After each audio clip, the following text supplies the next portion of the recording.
अलीशा परिडा कटक रु आसी मोर lower and mid back pain थिला अराउंड 1.5 इयर्स हम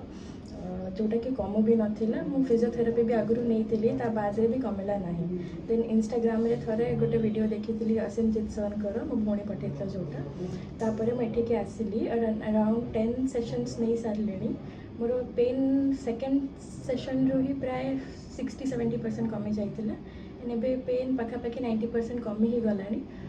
बाकी सर जहाँ कहते एक्सरसाइज करने से आगे को कंटिन्यू करी एंड मेंटेनेंस कि मंथली वंस कि ट्वाइस आस